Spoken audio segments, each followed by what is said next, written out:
grâce auto. Vincent Bolloré vient de porter sa participation dans Vivendi de 5 à un peu plus de 8%. Ça veut dire que peu à peu, l'industriel breton grignote Vivendi. Bonjour Nicolas Barré. Bonjour Thomas. Bolloré est aujourd'hui de loin le premier actionnaire du groupe. C'est lui le patron, mais quel est son but ? Alors vous savez, Vincent Bolloré, c'est un bâtisseur.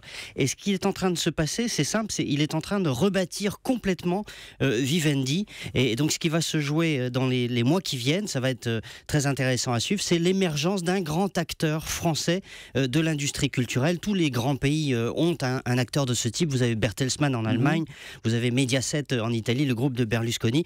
Et donc Vivendi a toutes les cartes en main pour devenir lui aussi un très grand acteur des médias. Oui, avoir toutes les cartes c'est bien, mais il faut bien les jouer ces cartes, et c'est là, à ce tournant-là, que Vincent Bolloré est attendu. Alors exactement, vous savez c'est quoi Vivendi aujourd'hui ? Vous avez deux choses essentiellement dans Vivendi. Il y a Canal+, qui est le leader européen de la production audiovisuelle, mais qui est plutôt un nain au niveau mondial. Et puis vous avez Universal Music, qui est le leader mondial de la musique.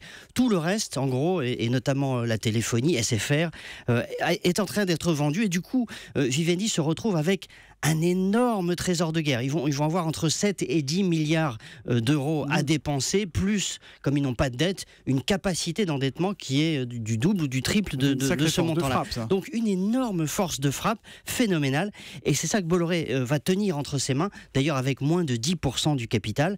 Et on va voir comment il va pouvoir agir à ce niveau-là. Mais que veut-il faire avec cette force de frappe financière ? C'est là qu'on va tester ce que je disais, son talent de bâtisseur. C'est-à-dire que s'il suit l'exemple de Bertelsmann, qu'il cite souvent en exemple en Allemagne, il va d'abord se renforcer sur son marché, c'est-à-dire en France, là, en rachetant peut-être des journaux, des chaînes de télévision, des radios, des sociétés de production audiovisuelle, etc., lesquelles je ne sais pas, c'est trop tôt pour le dire, d'ailleurs peut-être lui-même n'a pas d'idée encore extrêmement précise, et puis il va aussi sans doute regarder à l'étranger. Bref, il va se passer beaucoup de choses, et avec effectivement moins de 10% du capital, mais il est le premier actionnaire et de loin, Vincent Bolloré a la capacité de forger le prochain géant français des médias. Il a l'argent, il a la volonté, il a un sens exceptionnel des affaires, et donc c'est le début d'une nouvelle aventure pour Vivendi dans une industrie, la culture, qui est un formidable vecteur d'influence au niveau mondial. L'édito écho de Nicolas Barré, directeur de la rédaction des Échos, tous les matins à 8h10 sur Europe 1. À demain Nicolas. À demain.